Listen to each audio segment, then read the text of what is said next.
पढ़ने पर रोक लगाई और फिर सौगात में ये बिल लाया गया। निसार में तेरी गलियों पे है वतन, जहां चली है रिवाजो गैर कि कोई ना सर उठाकर चल सके।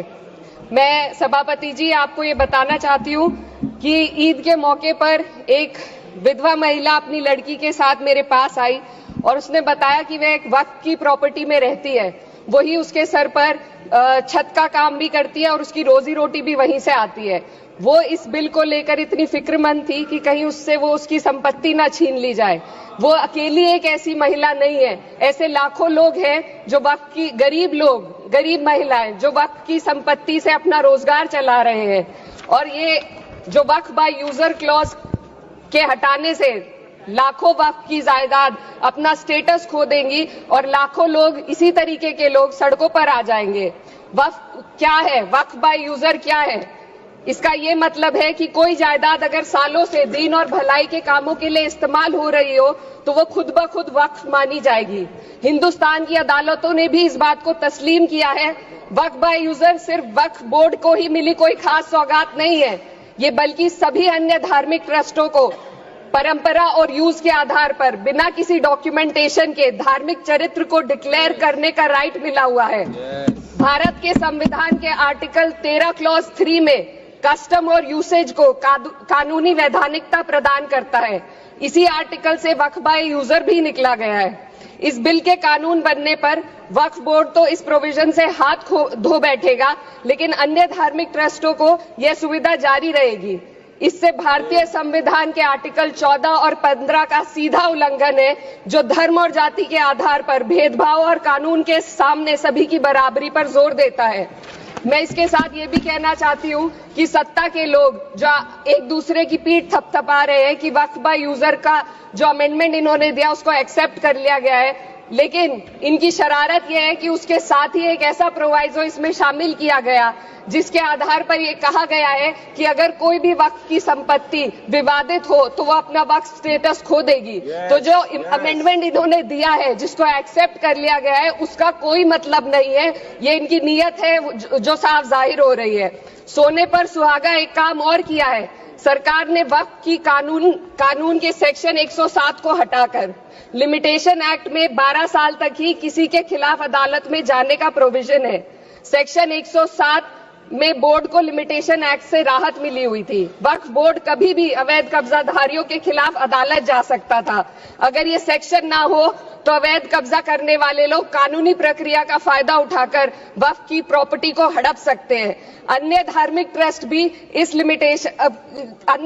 ट्रस्टों पर भी ये लिमिटेशन एक्ट लागू नहीं होती, तो फिर वक्फ बोर्ड के साथ ये सौतेला रवैया क्यों किया जा रहा है? धर्म को देखकर दोहरी नीति क्यों अपनाई जा रही है? सेक्शन 107 और वक्फ बाय यूजर को अगर एक साथ पढ़ा जाए तो इससे लाखों वक्फ की प्रॉपर्टी पर कब्जा किया जाएगा। इसलिए ये बिल मुसलमान की भलाई का नहीं बल्कि उनके वजूद और विरासत को मिटाने का बिल है। हिंदुस्तान में बहुत सारे धार्मिक ट्रस्ट हैं जिसमें उस खास मजहब के लोग शामिल होते हैं और उसका इंतजाम करते हैं। और ये बात समझ में आने वाली भी है, क्योंकि जो व्यक्ति अपने मजहब के रीति रिवाज को जितना अच्छे से समझ सकता है, किसी अन्य मजहब का व्यक्ति नहीं समझ सकता। आर्टिकल 26 क्लॉज 2 के तहत धार्मिक संप्रदायों को अपने मजहबी इदारों के एडमिनिस्ट्रेशन का हक देता है, लेकिन वक्फ बोर्ड के बारे में इसको उल्टा किया जा। Sir 2 minute sir please 2 minutes.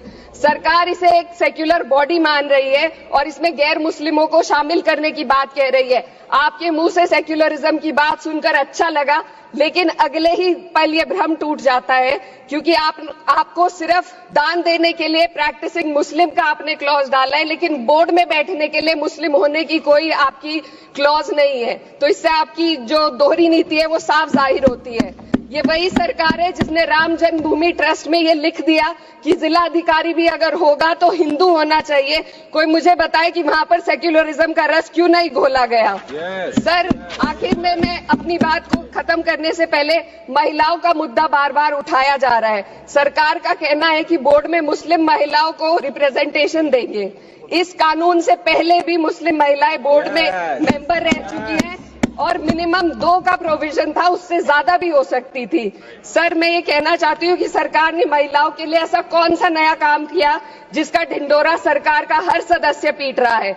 इस बात की तायीद अगर आपकी तरफ से कोई मुस्लिम महिला करती तो हम उसका यकीन भी करते, लेकिन अफसोस आपकी इतनी लंबी कतार में एक भी मुस्लिम महिला नजर नहीं आती है।